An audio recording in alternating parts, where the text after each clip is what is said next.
Prince Harry to take back seat as Meghan Markle secures leading Sussex podcast role.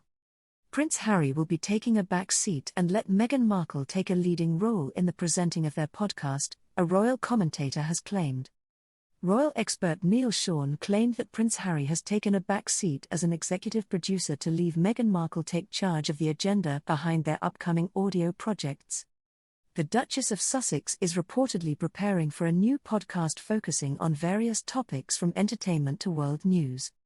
The pair struck a multi-million deal with Spotify last year but have so far only produced a short Christmas promo ahead of Christmas 2020.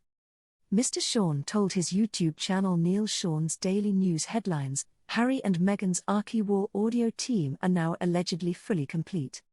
Apparently it's taken a long time to get the right team around them, but there's a bit of a swift change because initially it was going to be Harry and Meghan, and now apparently looks like Harry could be taking a back seat as an executive producer with Meghan leading the charge doing most of the topics.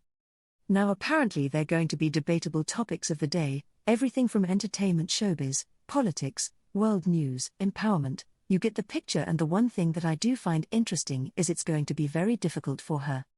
The Sussexes signed a £18 million Spotify deal in December 2020 to produce the programs and series.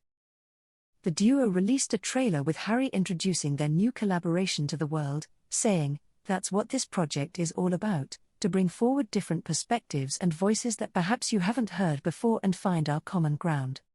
About the first 35-minute podcast episode, Meghan said, "We're talking to some amazing people. They're going to share their memories that have really helped shape this past year, which has been, as we know, a difficult one for everyone."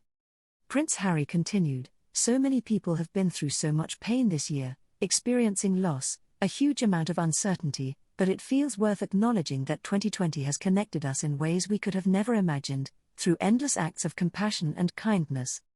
Media lawyer Ian Penman said, "It would not be an unfair assumption that perhaps their popularity was not as great as maybe they or indeed Spotify initially felt. I think you could draw a conclusion that if Spotify haven't exercised the option on the next episode of the podcast, then maybe they did not have the popularity that either Meghan and Harry expected or indeed Spotify anticipated."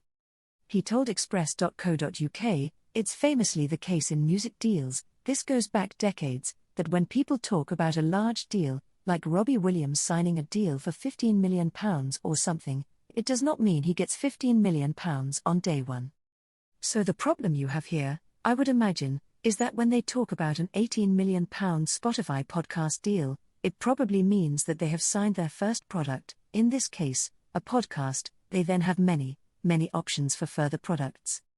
All those options are in Spotify's favour. Make no mistake, they're not in Meghan and Harry's favour. If all those options are exercised, and we don't know how many podcasts that relates to, it may be that the total money spent by Spotify is £18 million. So, have they lost any money today? Probably, not a penny.